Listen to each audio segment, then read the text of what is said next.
कल पूरे देश के क्रिकेट फैंस को बहुत ही बढ़िया नींद आई होगी क्योंकि एमआई वर्सेस सीएसके जैसा चाहिए था ठीक वैसा ही मिल गया। माही भाई के छक्के देख लिए, रोहित शर्मा की सेंचुरी देख ली, नेहा धूपी और करीना कपूर को स्टैंड्स में देख लिया और हार्दिक पांड्या को पिटते हुए देख लिया। बस अब रात में बिना टेरा बॉक्स देखे भी बढ़िया नींद आ सकती है।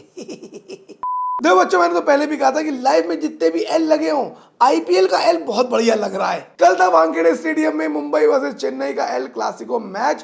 पहले मैंने देखी थिएटर में जाके मैदान और फिर भागते हुए आया दूसरा मैदान देखने के लिए और मुंबई वर्सेस सीएसके का रिव्यू पहले डाल रहा हूं। मैंने देखा वो मैच और क्या 5 बड़े फैक्टर्स थे उस मैच के, वो सारे के सारे डिस्कस करूंगा अगले 5 पॉइंट्स में। Well that's because I am Jain और मेरे अंदर बहुत सी टीम के मैनेजमेंट से ज्यादा क्रिकेट का सेंस है। देखो आईपीएल की पॉइंट्स टेबल अब मेरे तोंद की तरह काफी ज्यादा प्रोमिनेंट हो गई है। ज्यादातर प्रेडिक्शन जो मैंने आईपीएल के पहले वीडियो में करे थे वो सारे के सारे सच हो रहे हैं। ये सब मैं इसीलिए बोल रहा हूं ताकि तुम सब्सक्राइबर्स को धीरे धीरे करके अपना भक्त बना लो। Smart boy.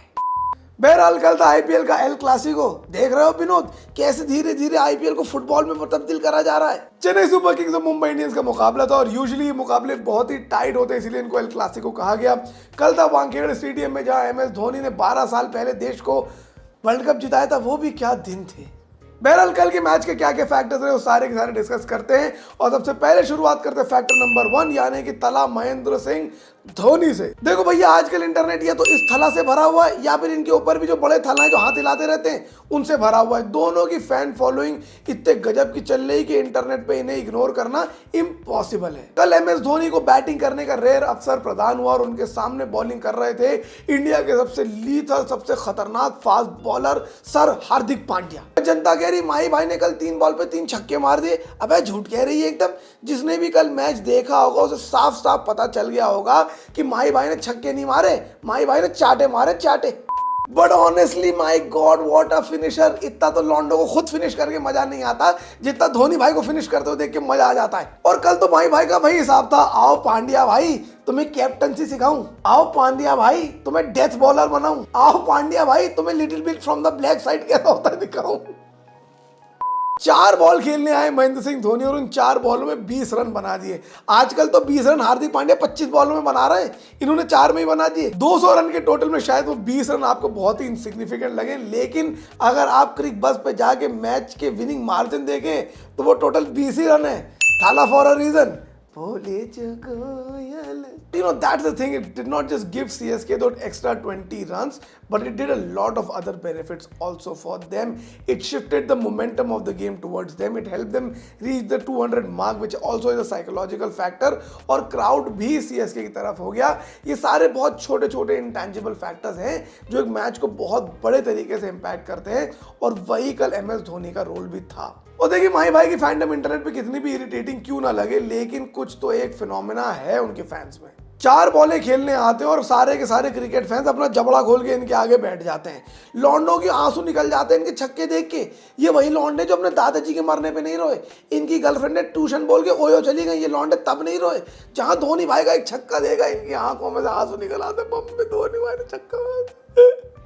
और थोड़ी तो ज्यादती हो रही है यार फैंस के साथ कि उनको अक्सर जडेजा के बाद बैटिंग करने भेजा जाता है। भाई अरे भाई जडेजा ठीक है बढ़िया प्लेयर है, लेकिन लॉन्डो तो एमएस धोनी की बैटिंग देखने आ रहे हैं। कल वो देखा मजा आ गया भाई। 4-6 बॉलें उन्होंने जो भी खेली हैं बहुत ही बढ़िया बैटिंग उन्होंने करी है। मैं तो कहता हूँ एक आधा बार इनको ओपनिंग करा के देख लो, कोई हर्ज नहीं है भाई, ट्राई करने में क्या जा रहा है। Factor number 2 Rohit Sharma. सबसे पहले तो भैया एक साफ सीधी बात, और अगर किसी नल्ले बेरोजगार छपड़ी चप्पल चोर लौंडे को इस बात पे थोड़ा सा भी डाउट था तो वो सारा का सारा डाउट कल क्लियर हो गया होगा। इंडिया के कप्तान जो आजकल आउटफील्ड में भेज दिए जाते हैं फील्डिंग करने के लिए, वो बेचारे वहां डाइव मारते उनका पजामा उतर जाता है, जनता उस फोटो की उठा के मीम बना देती है, ये नहीं देखती उनका एफर्ट कितना था। उन्होंने कल एक बेहतरीन पारी खेली 105 रन की और उनके जितने भी आलोचक थे उनके मुंह पे चाटा नहीं मारा है, थूका है थूका। Tough match, tough target, tough opposition, but an even tougher man on the other hand. Rohit Sharma was on fire. One man show था कल उनका। नाबाद 105 रन उन्होंने बनाए, 7 रन एक्स्ट्रा किए थे, बाकी की पूरी टीम ने मिला के 74 रन बनाए टोटल। बढ़िया पारी खेली उन्होंने। Of course he needed some support on the other hand. बहुत से लोग कह रहे हैं that Rohit Sharma left the hitting for a little too late. उन्होंने स्ट्राइक रेट थोड़ा कम रखा है। भाई अगला एक तो खेल रहा है और कहाँ सामने का आरसीबी की बॉलिंग अटैक थोड़ी है कि हर बॉल पे छक्का मार देगा, सीएसके की बॉलिंग अटैक है। और जो इतना क्रिटिसाइज करो तुमने, बाकी के प्लेयरों ने क्या उखाड़ लिया? घंटा। Rohit Sharma held the innings still together and kept Mumbai Indians into the game, especially when there was nobody else on the other hand. उनके अलावा जो किसी ने बैटिंग करी तो तिलक वर्मा ने करी 31 रन, उसके अलावा करे ईशान किशन ने 23 रन, बाकी हार्दिक पांड्या तो 2 रन बना के चल दिए सरपंच जी। अब कौन उठाएगा गांव की जिम्मेदारी? रोहित शर्मा ही तो उठाएगा। बहुत बेहतरीन उन्होंने इनिंग खेली, एंड तक रहे और ऑफ कोर्स पार नहीं करा पाए, लेकिन उस आदमी की डेडिकेशन और सेल्फलेसनेस देखिए कि इतना सब कुछ होने के बाद भी कल जब उन्होंने सेंचुरी बनाई, एक बार भी बल्ला नहीं उठाया सेलिब्रेट करने के लिए, क्योंकि उनकी टीम नहीं जीत रही थी और ये आदमी कप्तान नहीं है उस टीम का। Factor number 3, Matheesha Pathirana. भाई ने मलिंगा के एक्शन से, मलिंगा की बॉलिंग से मलिंगा की टीम को पेल दिया। मलिंगा भाई खटाखट अपनी चैटें डिलीट कर रहा है पथिराना के साथ। वो कह रहा है कि भाई इन्होंने रोहित शर्मा को कप्तानी से निकाल दिया, मेरी चैटें पढ़ लेंगे पथिराना के साथ, मुझे तो देश से ही निकाल देंगे, वो भी गंजा करा के। ऑनेस्टली मतीशा पथिराना से जो fine for CSK 17 IPL matches में 29 विकेट्स विद रिस्पेक्टेबल इकोनॉमी और 7.8 कल उनके करियर का बेस्ट परफॉर्मेंस रहा। 4 विकेट निकाले उन्होंने, वो भी केवल 28 रन देके। और कल उनके डिसमिसल्स भी कौन कौन थे सुन लीजिए। Ishan Kishan, Surya Kumar Yadav, Tilak Varma and the dangerous Romario Shepherd. 4 में से 3 उन्होंने जो है पहले टॉप ऑर्डर में लिए। 7 ओवर में 70 रन ऑलरेडी बन चुके थे मुंबई इंडियंस के। क्रूज कर रही थी मुंबई इंडियंस जब ये आए और एक ही ओवर में 2 विकेट निकाले Ishan Kishan and the dangerous Surya Kumar Yadav. Mumbai Indians को बैकफुट पे भेज दिया। एक बड़ा सेटबैक था वो ओवर मुंबई इंडियंस के लिए, जिससे वो रिकवर ही नहीं कर पाए। एक तो बढ़िया भाई साइड से बॉलिंग करते हैं, रोहित शर्मा के अलावा कोई उन्हें खेल ही नहीं पाया, इतना बढ़िया उन्होंने बॉलिंग करी। और दूसरी चीज उनका एटीट्यूड कितना बढ़िया है। उनका कुछ समय पहले एक इमेज वायरल हुई थी जहां पर वो महेंद्र सिंह धोनी के पैर छू रहे हैं बॉलिंग करने से पहले। और यही तो हमारे भारत की संस्कृति है, हमारे भारत की सभ्यता है, बड़ों का आदर, बड़ों का सम्मान। उसके बाद जब भी विकेट लेते तो भगवान को थैंक यू बोलते हैं ऐसे करके। मैंने कहा भाई इतना बढ़िया आदमी है ये श्रीलंका का, इसके खिलाफ तो भाई साहब मोहम्मद सिराज की आंख से भी लेजर ना निकले। श्रीलंका के प्लेयर को देख के निकलता ना उसकी आंख से लेकर। Factor number 4, Shivam Dube. हार्दिक पांड्या की लाइफ में वैसे कम दिक्कतें चल रही थी तो शिवम दुबे और आ गए। कहाँ हार्दिक पांड्या सोच रहे थे इस बार वर्ल्ड कप जाऊंगा वाइस कैप्टन बन के, कहाँ Shivam Dube out of syllabus आ गए उनके सामने। भाई ने तो इस बार पता नहीं क्या करा। मुझे लगता है रियल हिट पॉडकास्ट पे जो नुस्खे बताए जाते हैं वही कोई आजमा लिए, क्योंकि हर मैच में भाई ऑमलेट नहीं तेल को ऑमलेट बनाने में लगे हो। ये despite batting in the middle order he is number 6 on the orange cap list. और बहुत ही ज़्यादा एडवांटेजेस है उनकी एक टीम में। लेफ्ट हैंडर है, बढ़िया फील्डर है, बॉलिंग कर लेते हैं, टूटते फूटते भी नहीं है, कोई फालतू के इंटरव्यू भी नहीं देते हैं, एटीट्यूड भी बढ़िया है उनका।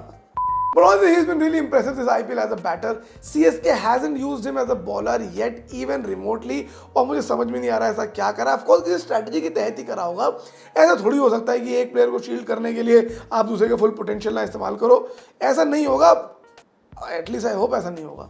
लेकिन बहुत ही इंप्रेसिव बैटिंग लग रही है मुझे उनकी। क्लीन हिटिंग करते हैं वो। कल उन्होंने आते ही हार्दिक पांड्या को एक ओवर में 3 चौके लगाए। हार्दिक पांड्या कह रहे great batting performance of Shivam Dube, and I really think that he's making a very strong case for himself to be selected in the Indian colors. जब उन्होंने इंडिया के लिए भी खेला बहुत अच्छा परफॉर्म करा, and is a very good left hander when it comes to the batting lineup. Factor number 5, Hardik Pandya. Mumbai Indians का मैच हो, उनके बारे में बात हो रही हो और उनके यशस्वी कप्तान हार्दिक पांड्या के बारे में बात ना हो, ऐसा तो हो ही नहीं सकता भाई साहब। तो मैं क्या यहाँ घुइयाँ छिलने आया हूँ?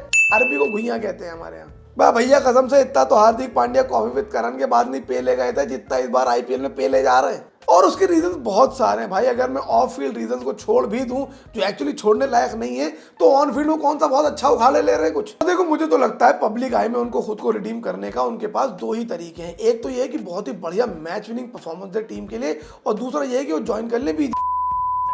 Look, he has been in a string of poor performances with both the bat and the ball, and even as a captain, he just hasn't clicked. एक अच्छी इनिंग, एक विनिंग नॉक चाहिए उनको सबके मुंह बंद करने के लिए, बिकॉज उसके बाद कोई भी कुछ नहीं सोचेगा। इतना नहीं सोचती जनता। ये 2 साल बैन रही हुई टीम को ऐसे पागलों की तरह सपोर्ट करते हैं, तो आपको भी कर ही लेंगे। हार्दिक भाई एक मैच की बात है, वो करके तो दिखाओ। ना भाई की बैटिंग चल रही, ना भाई की बॉलिंग चल रही, ना भाई कप्तानी बहुत खास चल रही है।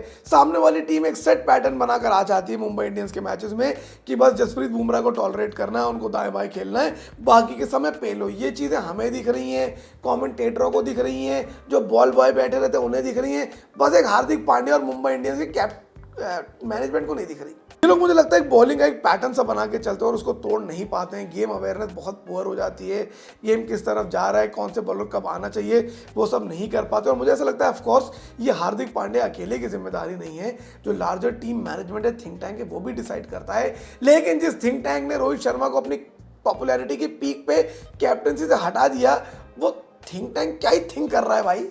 कल भी उन्होंने डेथ बॉलिंग में आखिरी ओवर खुद से कराया, बहुत ज़्यादा रन खा गए, 20-25 रन खा गए। खैर आकाश मडवाल भी रन खा सकते थे, श्रेयस गोपाल भी रन खा सकते थे, मोहम्मद नबी सब ऑप्शन से रन खा सकते थे, लेकिन वहीं एंड में एक डेथ बॉलर की उन्हें कमी खली।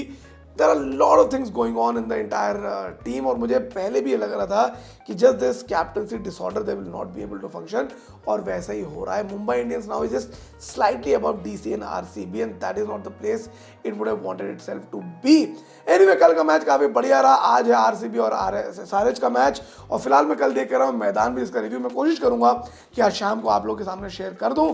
बाकी ये सब देखने के लिए इस कमेंट को, मेरे वीडियो को लाइक कर दीजिए, कमेंट करके अपने ओपिनियन बताइए वीडियो के बारे में, और सब्सक्राइब कीजिए मेरे चैनल को, ताकि मुझे लगता रहे कि मैं बहुत अच्छा काम कर रहा हूँ।